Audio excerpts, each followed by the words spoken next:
Bismillahirrahmanirrahim. Assalamualaikum warahmatullahi wabarakatuh. Innal hamdalillah nahmaduhu wa nasta'inuhu wa nahdihi wa nastaghfiruh wa na'udzu billahi min shururi anfusina wa min sayyiati a'malina. Man yahdihillahu fala mudilla lahu wa man yudlil fala hadiya lahu. Ashhadu wa nashhadu an la ilaha illallah wahdahu la syarika lah wa ashhadu anna sayyidana Muhammadan abduhu wa rasuluh wa nusalli wa nusallim ala habibina wa syafi'ina wa qudwatina Muhammad sallallahu alaihi wasallam wa ala alihi wa ashabihi wa man tabi'ahum bi ihsanin ila yaumiddin, amma ba'd. Ya ayyuhal hadirun ittaqullah usikum wa iyaya bitaqwallah faqad fazal muttaqun. Qala Allah subhanahu wa ta'ala fi kitabihil karim, a'udzu billahi minasy syaithanir rajim, bismillahirrahmanirrahim. Iqra bismi rabbikal ladzi khalaq. Bacalah wahai Muhammad dengan nama Tuhan yang menciptakan sekalian makhluk.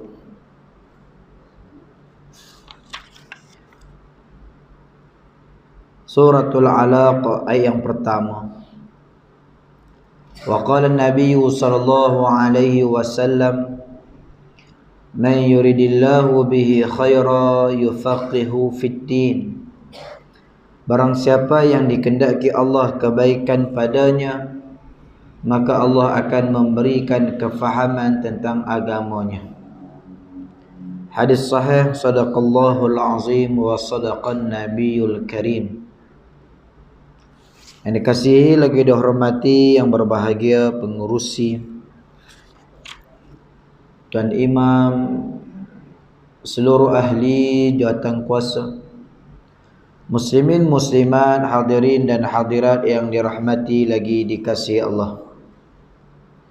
Alhamdulillah, marilah sama-sama dan buat selamanya kita merafakkan kesyukuran kehadrat Allah subhanahu wa ta'ala, kerana dengan taufik dan hidayahnya, qudrah dan iradahnya, kita dipertemukan oleh Allah subhanahu wa ta'ala pada malam ini, pertemuan yang terakhir pada minggu yang terakhir sebelum menuju memasuki ke gerbang Ramadan Al-Mubarak 1443 Hijriah. Dengan harapan, dengan keyakinan, dengan permohonan kita kepada Allah subhanahu wa ta'ala, seperti mana doa yang diriwayatkan oleh At-Tabarani, Allahumma sallimni li Ramadana wa sallim Ramadana li wa tasallamhu minni mutaqabbala. Ya Allah, ya Tuhan kami, ya Allah, ya Tuhanku, sejahterakanlah aku sehingga memasuki Ramadan, dan sejahterakanlah bagiku Ramadan, dan terimakanlah segala amalan yang aku lakukan di sepanjang bulan Ramadan. Imam Ghazali rahimallahu ta'ala menyebut salah satu sikap dan sifat orang yang beriman, yang bertakwa kepada Allah subhanahu wa ta'ala adalah bergembira menanti kunjung tiba saat mereka berada di dalam bulan Ramadan, untuk mereka terus mengimarahkan kehidupan mereka dengan 1001 amalan ketaatan kepada Allah Subhanahu wa taala di sepanjang bulan Ramadan. Kerana bulan Ramadan mengandungi 1001 fadilat, kelebihan, keistimewaan di sisi Allah Rasul sallallahu alaihi wasallam. Maka beruntunglah mereka yang diberikan kesempatan oleh Allah Subhanahu wa taala berada di dalam bulan Ramadan, mendapat apa yang disebutkan oleh Allah, yakni ketakwaan kepadanya, dan apa yang disebutkan oleh Nabi sallallahu alaihi wasallam, yakni rahmat pada permulaannya, keampunan pada pertengahannya, dan pelepasan daripada api neraka Allah. Dan dalam masa yang sama, dia adalah satu kekuatan spiritual, rohani, untuk kita meneruskan sisa-sisa kehidupan kita yang masih berbaki di sepanjang bulan Ramadan, dan juga di sepanjang hidup kita sesudah daripada Ramadan. Mudah-mudahan Allah Subhanahu wa taala memanjangkan umur kita untuk bertemu Ramadan pada tahun ini dan menjadikan Ramadan bulan yang terbaik dalam kehidupan kita, insya-Allah. Muslimin, muslimat, hadirin dan hadirat yang dirahmati Allah, kita menyambung diskusi Qisasul Ghaib fi Sahih Hadis Nabawi. Kisah-kisah ghaib dalam hadis sahih oleh Prof. Dr. Umar Sulaiman Al-Ashqar rahimallahu ta'ala. Pada malam ini kita akan melihat kisah yang ke-46 ataupun hadis yang ke-46 yang bertajuk keluarnya Dajjal. Hadis ini dan hadis sesudah daripada hadis ini adalah hadis kesinambungan berkaitan dengan salah satu tanda-tanda berlakunya hari kiamat yang besar, iaitulah keluarnya Dajjal. Sebelum daripada ini, kita telah pun membahaskan dengan panjang lebar pada kisah ataupun hadis yang ke-44, pertemuan sahabat Rasulullah sallallahu alaihi wasallam yang bernama Tamim Ad-Dari dengan Dajjal di sebuah pulau. Begitu juga hadis ataupun kisah yang ke-45, kisah berkaitan dengan Ibnu Sayyad yang kita telah diskusikan pada pertemuan yang lalu, tentang bagaimana Ibnu Sayyad ini menjadi kontroversi di kalangan para sahabat ridwanullahi alaihim ajmain, sama ada dia itu adalah manusia ataupun manusia biasa ataupun dia adalah Dajjal. Walaupun kita membahaskan pendapat para sahabat, pendapat para alim ulama, ada sebahagian yang menyatakan dia adalah Dajjal, tapi kita berpegang dengan pendapat yang menyatakan dia adalah manusia biasa yang diberikan kelebihan dan anugerah oleh Allah Subhanahu wa taala. Tidaklah ia dikatakan sebagai Dajjal ataupun Dajjal kecil sebelum keluarnya Dajjal besar. Dan pada malam ini kita akan melihat juga hadis yang berkaitan dengan Dajjal, sesuai dengan sabda Nabi sallallahu alaihi wasallam, ma baina khalqi Adam ila qiyamis sa'ah khalqun akbaru minad Dajjal. Tidak ada satu pun makhluk sejak Adam diciptakan oleh Allah Subhanahu wa taala sehingga terjadinya hari kiamat yang fitnahnya, cobaannya, ujiannya akbaru minad Dajjal, lebih besar, lebih dahsyat daripada fitnah Dajjal. Imam Nawawi rahimallahu taala menjelaskan hadis ini dalam kitab Syarah Sahih Muslim, kerana hadis ini adalah hadis sahih diriwayatkan oleh Muslim. Kata Imam Nawawi rahimallahu taala, yang dimaksudkan hadis ini adalah tidak ada fitnah, tidak ada masalah yang lebih besar daripada fitnah Dajjal. Dan daripada Ibnu Umar radhiyallahu anhuma ia berkata Rasulullah sallallahu alaihi wasallam berdiri di hadapan manusia lalu memuji Allah kerana memang dialah satu-satunya yang berhak atas pujian. Kemudian Nabi sallallahu alaihi wasallam menceritakan tentang Dajjal. Inni la anzirukumuh wa ma min nabiyyin illa anzarahu qaumah laqad anzara nuhun qaumah walakinni aqulu lakum fihi qawlan lam yaqulhu nabiyyun liqaumih ta'lamuna annahu a'war wa anna allaha laysa bi'a'war. Aku akan menceritakan kepada kalian, kata Nabi sallallahu alaihi wasallam, tidak ada seorang pun Nabi melainkan telah menceritakan tentang Dajjal kepada kaumnya. Ni hadis sahih riwayat Bukhari dan Muslim. Bagaimana Nabi sallallahu alaihi wasallam memperingatkan kepada sahabat dia, memperingatkan kepada sahabat dia tentang Dajjal. Nak menunjukkan kepada kita Dajjal ini adalah akbaru minad Dajjal, fitnah yang lebih besar yang Allah Ta'ala berikan kepada manusia di akhir zaman. Jadi pada malam ni kita nak melihat pula hadis-hadis yang berkaitan dengan Dajjal dan lebih spesifik tentang keluarnya Dajjal. Pendahuluan kisah Al-Masih Ad-Dajjal adalah kisah yang jelas. Tanda-tandanya dalam hadis-hadis sahih. Hadis-hadis tersebut telah menyebutkan waktu keluarnya, menentukan tempat, menjelaskan sifat-sifatnya, tujuan-tujuan yang hendak direalisasikannya.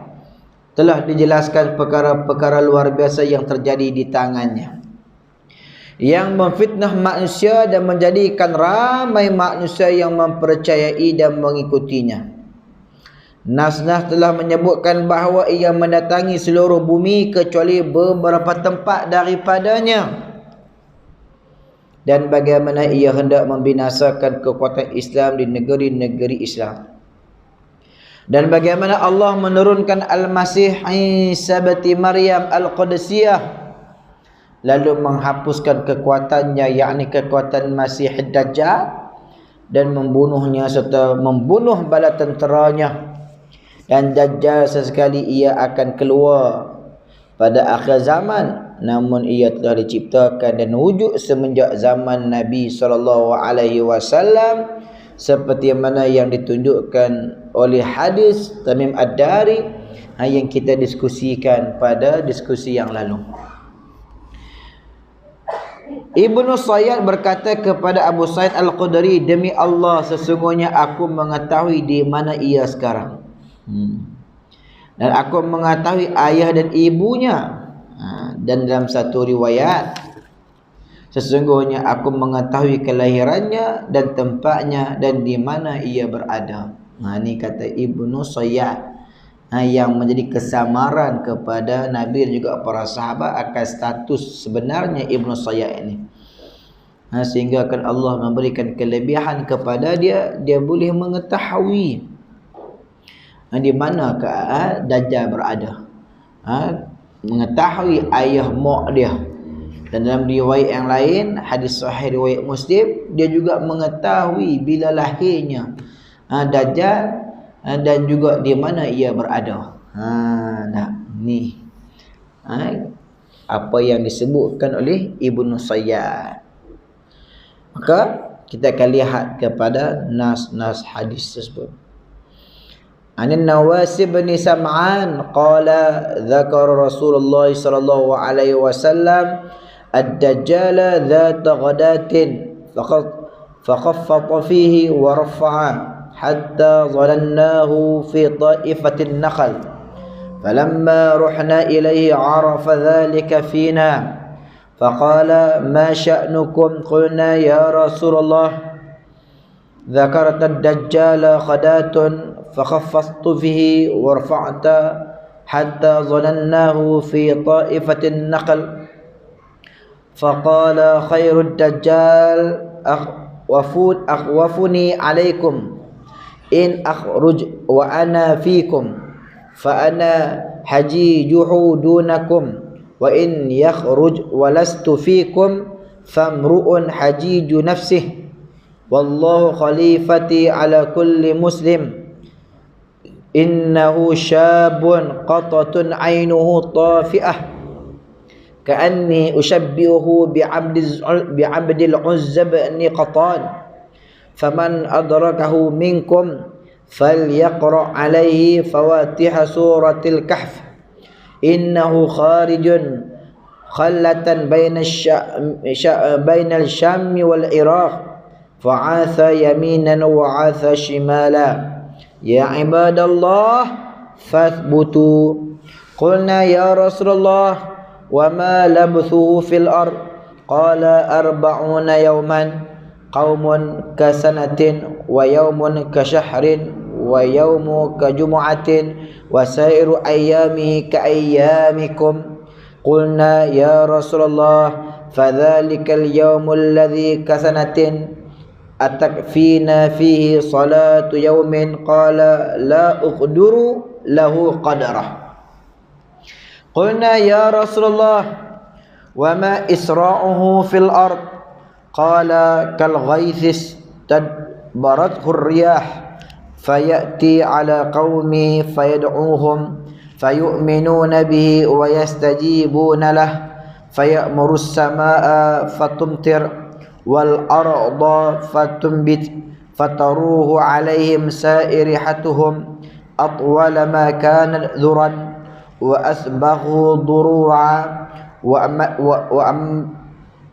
amaddahu qawatir thumma ya'ti al-qawm fayad'uhum fayuradduna alayhi qawlah fayansarifu anhum fayusbihuna mumhilina laysa bi'aydihim shay'un min amwalihim wa yamurru bil kharibah fayaqulu laha akhriji kunuzak fatatba'uhu kunuzuha kaya'sibin nakhl thumma yad'u rajulan mumtali'an shababa fayadribuhu bisayf fayaqta'uhu jazlataini ramyatal arad ثم يدعوه فيقبل ويتحلل وجهه يضحك فبينما هو كذلك إذ بعث الله العيسى بن مريم فينزل عند المنارة البيضاء شرقي دمشق بين محرودتين وضايعا كفيه على أجنحة ملكين إذا طأطأ رأسه قطرا وإذا رفعه تحدر منه جمان كاللؤلؤ فلا يحل لكافر يجد ريح نفسه إلا مات ونفسه ينتهي حيث ينتهي طرفك فيطلبه حتى يدركه بباب اللد فيقتله ثم يأتي عيسى بن مريم قوم قد عصمهم الله منه fayamsahu an wujuhihim wa yuhaddithuhum bidarajatihim fil jannah. Dari Nawas bin Sam'an katanya, pada satu pagi Rasulullah sallallahu alaihi wasallam menceritakan ataupun menyebut perihal Dajjal. Lalu baginda menghinakan padanya dan juga membesarkan namanya. Sehingga mereka menyangka Dajjal berada pada salah satu pokok kurma itu. Tak kala kami pergi kepadanya, baginda mengetahui yang demikian pada kami melakukan perkara tersebut. Lalu bertanya, apakah yang kamu perbuat? Kami menjawab, wahai Rasulullah, engkau telah menyebutkan Dajjal pada awal pagi. Lalu ada kalanya engkau menghinakannya dan membesarkan namanya, sehingga kami menyangka ia berada pada salah satu pokok kurma tersebut. Lalu sabdanya, yakni sabda Nabi, yang aku takutkan ke atas kamu bukan Dajjal. Jika ia keluar dan aku berada di kalangan kamu, maka aku akan membela kamu daripadanya. Dan jika ia keluar sedang aku tidak berada di kalangan kamu, maka masing-masing kamu hendaklah membela diri kamu sendiri. Demi Allah, khalifahku atas setiap muslim, sesungguhnya Dajjal seorang pemuda berambut kerinting, matanya buta, seakan-akan ia menyerupai seorang hamba yang bernama Abdul Uzza bin Khattab. Sesiapa yang mendapati di kalangan kamu, maka bacalah permulaan surah Al-Kahfi ke atasnya. Sesungguhnya ia keluar di sebuah tempat antara Syam dan Iraq, lalu membuat kerosakan kiri kanan. Wahai hamba-hamba Allah, teguhkanlah dirimu. Kami bertanya, wahai Rasulullah, berapa lama ia berada di bumi? Sabdanya 40. Satu hari 40 hari. Dia berada pada 40 hari. Arba'una yauman, 40 hari. Maka kata Nabi lagi, satu hari bagaikan setahun. Walaupun 40 hari tu, satu hari bagaikan setahun, lamanya rasa. Satu hari bagaikan sebulan. Daripada mula dia keluar, rasanya begitu. Satu hari setahun. Kemudian satu hari yang berikutnya bagaikan sebulan. Dan satu hari bagaikan satu Jumaat dan satu minggu. Dan seluruh hari-harinya seperti hari-hari kamu. Maknanya dia keluar 40 hari. Hari pertama ni macam setahun lah, seperti 365 hari. Hari kedua ni sebulan, 31 hari. Kita ambil paling banyak sekali dalam sebulan. Hari yang ketiga ni, hari ketiga ni seperti mana? Seminggu, 7 hari. Sehari masa tu panjang, sama macam seminggu. Kemudian hari yang keempat dan seterusnya, seperti mana hari kita ni lah, 24 jam. Boleh kita kira tengoklah berapa lama tu. Pada nak kira malam ni, bagi raja homework sikit. Rasa mengantuk malam ni, bersepak lah. Puasa sama aku tak? Mulut lidah pula ulcer. Tak apa. Jadi kami bertanya, wahai Rasulullah, hari yang bagaikan setahun itu adakah cukup bagi kamu solat padanya sehari? Sabdanya, tidak, kadarkanlah ia kadarnya. Maksudnya pandai-pandai hitung, pandai-pandai kira lah. Macam mana?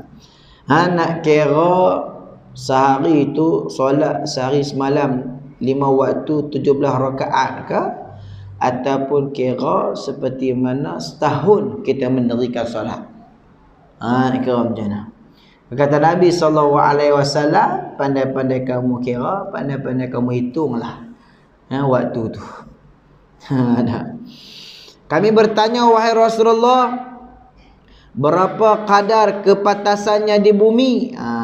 Sabdanya, seperti hujan lebat yang diikuti dengan angin.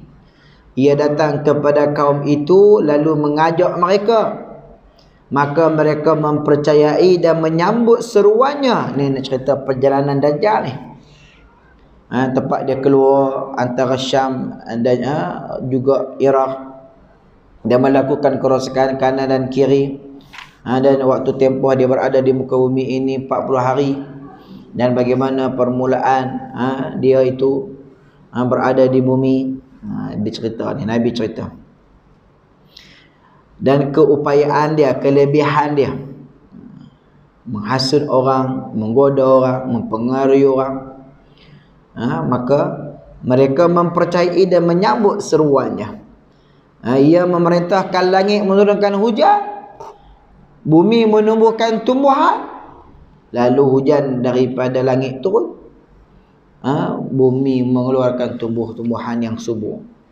Lalu binatang ternak mereka kembali pada akhir siang dengan gemuk, banyak air susu dan kenyangnya dia. Kenyangnya binatang tersebut.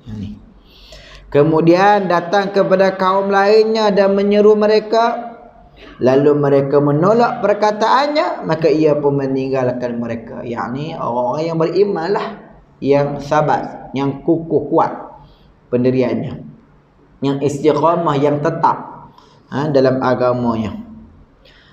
Di dakwah seru, goda mereka tak terusik, tidak makan sama orang kata, dia pun tinggal. Lalu tinggalnya Dajjal tentang kaum tersebut, lalu mereka ditimpa kemarau. Mereka tidak memiliki sesuatu dari harta bendanya, dan ia melihat keruntuhan itu, lalu berkata kepadanya, keluarkan khazanahmu. Dan ia diikuti oleh khazanah-khazanahnya seperti lebah jantan. Kemudian ia memanggil seorang lelaki muda, lalu dipukulnya dengan pedang sehingga terpotong dua, sekadar jarak memanah. Kemudian dipanggilnya, lalu datang dengan wajah berseri-seri sambil tertawa. Ini keadaan dia. Sementara ia dalam keadaan demikian, tiba-tiba Allah menurunkan Masih Isa bin Maryam. Lalu turun di menara putih di sebelah timur Damsyik, antara dua pakaian dicelup dengan za'faran, yang meletakkan dua tapak tangannya atas sayap dua malaikat. Apabila menundukkan kepalanya, ia menitiskan air, dan apabila diangkatkannya keluar daripadanya biji-biji seperti mutiara, maka tidak ada seorang kafir mencium bau dirinya melainkan ia mati. Nafasnya berakhir di mana berakhir pandangannya, maka dicarinya sehingga didapati di bab Lut, lalu dibunuhnya. Yakni Nabi Allah Isa cari sampailah jumpa Dajjal ni di bab Lut, maka Dajjal ni akan dibunuh di situ. Bab Lut dah kita cerita dah pada diskusi yang lalu, iaitu sekarang ni menjadi terminal antarabangsa, airport Israel di Tel Aviv. Itulah bab Lut. Kalau ikut kepada geografi hadis Rasulullah sallallahu alaihi wasallam, lapangan terbang international airport Tel Aviv di Israel tu, itulah bab Lut. Kita cerita dah tu, tempat di mana Nabi Allah Isa mengejar Dajjal, sampai di situ dia bunuh Dajjal. Hadis ini cerita kesudahan Dajjal. Kemudian Isa binti Maryam didatangi satu kaum yang mereka telah dipelihara Allah daripadanya. Lalu Isa menyapu wajah-wajah mereka dan memberitahukan derajat-derajat mereka dalam syurga. Ini cerita tentang nas hadis, terjemahan pada hadis yang kita baca tadi tu. Hadis ini hadis sahih riwayat Muslim dalam kitab Al-Fitan bab Dajjal. Kita lihat kepada syarah hadis. Peringatan Rasulullah sallallahu alaihi wasallam kepada sahabat-sahabat dan umatnya daripada fitnah Dajjal. Nawas bin Sam'an memberitahu kita bahawa Rasulullah sallallahu alaihi wasallam pada satu pagi menyebutkan Dajjal kepada sahabat-sahabat. Lalu baginda menghinakan padanya dan membesarkannya, artinya menyebut perkara-perkara besar yang terjadi di sisinya yang menjadikan perkaranya menjadi besar, serta menyebutkan kekurangan-kekurangan dan keaiban-keaiban yang menjadikan baginda menghina dan meremehkannya. Maksud Nabi SAW menceritakan tentang Dajjal dan besarkannya, yakni Nabi menceritakan Allahumma salli ala Muhammad, perkara-perkara yang besar yang bakal terjadi kepada umat di akhir zaman, dan juga kekurangan-kekurangan, keaiban-keaiban yang ada pada Dajjal hingga membawa kepada kehinaan pada Dajjal tersebut. Khutbah itu memberi kesan pada sahabat sehingga mereka menyangka Dajjal berada di kalangan mereka. Nabi cerita ni sehingga mempengaruhi mereka, bahawa mereka beranggapan Dajjal itu ada di kalangan mereka, ada bersama-sama dengan mereka. Mereka pada salah satu kebun kurma di Madinah. Bahkan sebahagian sahabat pergi ke kebun kurma itu untuk mengintai khabarnya. Mereka menyangka bahawa Dajjal itu ada di kalangan mereka, dan dia berada di sekebun kurma, dan mereka pun pergi mencari perkara tersebut. Kerana besarnya fitnah Dajjal dan kerosakan yang dilakukannya, maka para nabi dan rasul seluruhnya semenjak dari permulaan mereka iaitu Nuh sehinggalah Muhammad sallallahu alaihi wasallam mengingatkan umatnya daripada Dajjal. Seperti mana kata Nabi, anzara Nuhun qaumah, iaitu Allah SWT bagaimana Nabi Nuh alaihi wassalatu wassalam juga turut mengingatkan kaumnya tentang Dajjal. Baik. Sekalipun Dajjal tidak keluar pada umat-umat yang terdahulu. Maknanya dahsyat tak dahsyat ni fitnah Dajjal mulai daripada zaman Nabi Nuh alaihi salam, Adam, Idris, Nuh, Hud, Saleh, mulai daripada Nabi yang ketiga dalam turutan 25 Nabi dan juga Rasul tersebut, sampailah Nabi SAW pakai duk peringat pada umat dia tentang kedahsyatan fitnah Dajjal. Sedangkan zaman Nabi Allah Nuh ingatkan umat dia tentang Dajjal, sehingga kita pada hari ini berapa ribu tahun tu, berapa ribu tahun tu agak-agak tu, Wallahu'alam, tak terkira kita dah. Sehingga pada hari ini Dajjal tak keluar lagi, tapi peringatan demi peringatan diberikan Allah, para Rasul, para Nabi alaihi wassalatu wassalam kepada umat manusia tentang maha besarnya, maha dahsyatnya fitnah Dajjal ini. Maka pasti ia keluar pada umat ini, kerana umat inilah umat yang terakhir dan Rasulnya adalah Rasul yang terakhir. Maka tidak dapat tidak Dajjal ini akan keluar pada umat ini, kerana umat ini umat yang terakhir, diturunkan kepada Nabi yang terakhir. Jadi inilah umat yang menerima kedahsyatan fitnah Dajjal. Maknanya peringatan para Nabi, para Rasul yang terdahulu pada umat mereka akhirnya akan sampai pada kita, dan kita yang lebih berhati-hati, kita yang perlu lebih berjaga-jaga. Oleh itu peringatan Rasulullah SAW dari Dajjal lebih besar daripada peringatan para Rasul dan juga Nabi sebelumnya kepada umat mereka. Rasulullah SAW mengingatkan daripadanya dalam majlis-majlis dan tempat-tempat perhimpunan, menyebutkannya di kalangan kaum lelaki dan perempuan, mengingatkannya dalam khutbah-khutbahnya, terutama dalam khutbah haji wada' pada hari haji akbar.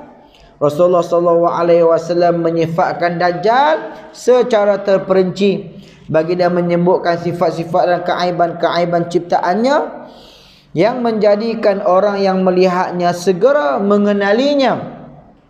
Pensifatan Rasulullah SAW mengenai Dajjal adalah pensifatan orang yang melihat dan menyaksikannya, kerana Rasulullah SAW telah melihatnya, yakni melihat Dajjal dalam mimpi, dan mimpi para nabi itu adalah benar. Maknanya di antara peringatan penting besar yang selalu diberikan oleh Rasulullah SAW pada mana-mana kesempatan Rasulullah bersama dengan para sahabat, antara lainnya adalah tentang bahayanya Dajjal ini. Yang Rasulullah SAW mengingatkan kepada manusia, menyifatkan pada manusia sehingga kan kita boleh kenal, kita boleh tahu bagaimana yang dikatakan dengan Dajjal, ciri-ciri dia, keadaan dia. Kan? Kalau dia mari kat kita, kita boleh kenal dah. Dah. Dajjal ni mata satu, Dajjal ni Allah lebih kelebihan pada dia, macam-macam yang kita dah cerita ada ciri-ciri Dajjal tu. Yang Nabi SAW cerita apa yang diperlihatkan Allah pada Nabi dan mimpi Nabi tentang rupa parah Dajjal. Walaupun Nabi SAW tidak sempat bertemu Dajjal, Tamim Ad-Dari sempat bertemu Dajjal. Nabi tak sempat bertemu Dajjal. Nabi yang diperlihatkan oleh Allah Subhanahu Wa Taala dalam mimpi baginda tentang Dajjal. Maka mimpi Nabi itu adalah benar. Jangan pula lepas daripada ni mari pula orang mendakwa bahawa dia pun mimpi jumpa Dajjal juga. Nak kelah sangat. Ya, manalah tahu orang zaman dulu ni macam-macam. Ya, macam-macam. Hak jumpa Nabi tu satu hal dah. Jumpa para alim ulama, jumpa para sahabat. Dia nak mari kontroversi sikit, mencari populariti sikit, nak naik nama dia sikit, dia buatlah dakwaan, dia bermimpi berjumpa dengan Dajjal. Maka tu orang kekal, orang akan viral. Boleh dalam Facebook, boleh TikTok. Hak kita duk cerita hadis panjang ni sampai lebih mata-mata mengantuk, orang tak ambil lah tu. Orang tak mau dengar tu. Tak ada isu. Tak syuk. Ilmiah sangat. Berat sangat. Tapi kalau mari orang hak yang apatah lagi mari duk pakai serban besar, jubah pula duk mendakwa bahawa semalam dia mimpi dengan Dajjal. Hak tu seminggu tak habis hang forward. Ni kita pun jadi heran bin ajaib keadaan penerimaan ilmu dan mentaliti dalam masyarakat kita ni. Benda-benda hak macam tu dia cukup syok punya. Dia cukup seronok punya. Dia cukup teruja punya lah. Tapi hak benda-benda kita duk cerita sampai daripada buku tebal daripada nak jadi nipis nak habis lah. Tak ada. Dia nak jadikan sebagai panduan. Ya, dah. Kalau malam ni saya duk kata semalam saya mimpi Dajjal, abang kita dia pikat, dia pergi potong tu, dia pergi buh dalam Facebook. Popular dah Ustaz Mujahid kita lepas ni. Ayah cik telefon tak angkat dah, mari SKJ. Duk mana merata orang jemput, populariti kita naik. Dah nak masyhur kat kita. Takkan nak duduk kat Maman takkan nak duduk kat SKJ dari bila? Nak cerita ni keadaan. Keadaan. Benda yang pelik-pelik, benda yang kita kata tak masuk di akal, benda kita kata mari sumber mana, benda kita kata ada ke benda ni, sungguh ke berlaku? Hak tu hak yang sangat seronok. Tapi daripada apa yang kita duk cerita daripada hadis yang sahih, ayat-ayat Allah Subhanahu Wa Taala dah. Nah, kalau kita ni sikit, Wahabi Salafi selalu. Mau bid'ah laka. Dah ni keadaan kita dah. Jadi orang yang pertengahan, menerima daripada sumber yang sahih Al-Quran dan Sunnah, dan kita buat pertimbangan dengan akal pemikiran. Akal kita ada kan. Benda-benda kita tengok sekali Allah boleh percaya dah ni, tak boleh masuk akal dah. Allahumma salli ala Muhammad. Dah kalau dia mimpi jumpa Dajjal pun, dia cerita pada kita apa manfaat yang kita boleh dapat. Dah kawan tu mimpi jumpa Dajjal, dia cerita, kita viral, naik nama dia, habis satu Malaysia bagi tumpuan masa, habis tenaga dekat dia, apa benda hak kita dapat? Tak ada apa-apa. Sedangkan Nabi SAW raya 1400 tahun hak lalu dah. Nabi cerita detail ciri-ciri Dajjal, bila masa dia keluar, mana dia akan keluar, waktu lama mana dia akan berada di bumi, apa benda hak dia buat, penghujung dia macam mana, kesudahan dia hidup dia macam mana, apa fitnah yang dia akan bagi pada manusia. Nabi cerita belakang dah. Jelas dah. Dah kalau kawan ni nak cerita, dia nak cerita pasal apa? Tak ada pasal melainkan populariti je. Pasal apa? Pasal nak kemasyhuran je. Pasal apa? Pasal nak ada orang bagi perhatian kat dia. Dia perlu tak nak cerita benda sebut? Tak perlu, nampak tak? Tak ada keperluan. Tapi dia nak cerita juga, wallahualam, kita tak tahulah. Tu sebab tu kadang-kalanya benda kita tahu, tak semua benda kita boleh cerita. Ada kalanya cukup dengan diri kita sebagai pedoman, sebagai panduan, sebagai sempadan untuk kita. Ada kalanya untuk muhasabah kita bersama. Baik. Itu hadis yang kita cerita ni. Berikut adalah jumlah hadis-hadis yang mana Rasulullah SAW mengingatkan padanya dari Dajjal. Ada beberapa lagi hadis yang kita akan jelaskan tentang Dajjal, yang Nabi SAW menyebut dalam beberapa riwayat yang diriwayatkan oleh para sahabat radhiyallahu alaihim ajma'in. InsyaAllah kita akan sambung diskusi ini pada diskusi yang akan datang insyaAllah. Mudah-mudahan Allah Subhanahu Wa Taala merahmati Allah Subhanahu wa taala meridai kita, dan kita insya-Allah akan menyambungnya selepas daripada Al-Fitri. Mungkin Ramadan kita hadir, tapi hadir hanya untuk menjadi imam dan juga tazkirah Ramadan, dan untuk diskusi buku kita ni kita akan sambung pada bulan yang seterusnya, mungkin selepas Aidil Fitri insya-Allah. Mengambil kesempatan mengucapkan selamat menjalani ibadah puasa di sepanjang bulan Ramadan. Mudah-mudahan melahirkan kita insan yang benar-benar bertakwa kepada Allah Subhanahu wa taala, dan Aidil Fitri anugerah yang Allah berikan kepada kita selepas 30 hari kita menjalani ibadah puasa insya-Allah. Di antara akhirnya ada hajat 28 hari bulan hari ni dah. Ada hajat, mohon solat hajat untuk baby Raisha Raina binti Rosli, umur 2 bulan. Innalillah. ICU Hospital Kuantan, sakit jantung berlubang dan tiroid bengkok. Semoga Allah memberi kesembuhan dan kebaikan padanya, kesabaran pada keluarganya insya-Allah. Kita solat hajat selepas daripada insya ni. Subhanakallahumma wa bihamdik, asyhadu an la ilaha illa anta, astaghfiruka wa natubu ilaih. Wa sallallahu ala Muhammad wa ala alihi wa sahbihi wa baraka wa sallam. Walhamdulillahi rabbil alamin, wa billahi taufiq wal hidayah. Wassalamu alaikum warahmatullahi wabarakatuh.